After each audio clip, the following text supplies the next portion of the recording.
There isn't an earnings problem in equities. We have great companies, particularly in the US, but valuations are extremely stretched. And so whenever you start at such high valuations, the question is, how do you complement your large and mega cap tech in particular?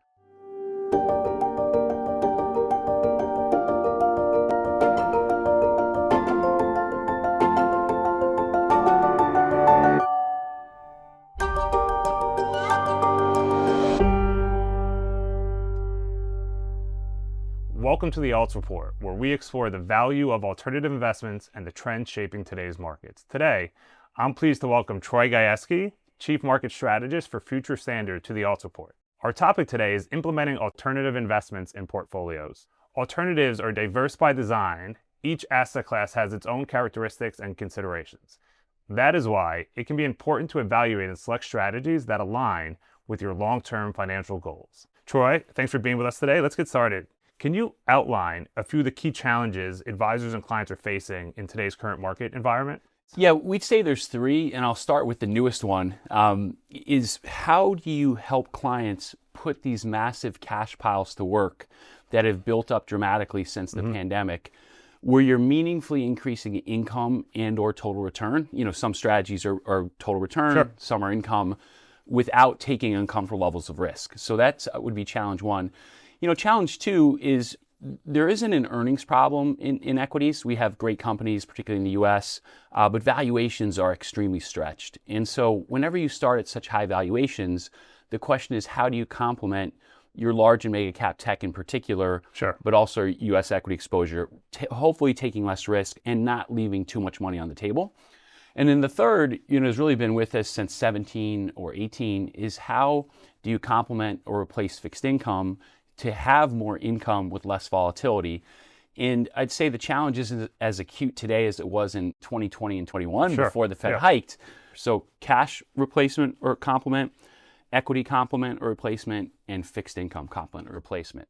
As somebody that spends a lot of time with advisors and clients, right, as you are talking to them about implementing alternatives, what are some of the common pushbacks or apprehension that advisors and clients have? In the middle market, capital activity has been much more profound and pronounced, exiting via strategic acquisitions or exiting via larger sponsor acquisitions. In commercial real estate, it's no surprise. We just went through a bear market. So you can understand why clients and advisors aren't in a rush to allocate there. But as we've bottomed, we've started to see a meaningful pickup in positive net inflows again, which is logical given that all these asset classes have to go through a bottoming process. We're really optimistic about the forward returns and the forward flow there. So last question. So for advisors and clients that are watching this that have not invested in alternatives before, how do you think about implementation? Where should they consider starting, by asset class, by structure?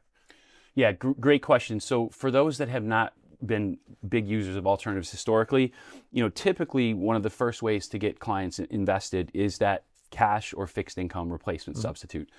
Everyone likes income. Everyone likes to see the income go up meaningfully, and no one wants to take material downside risk. So that'd be one.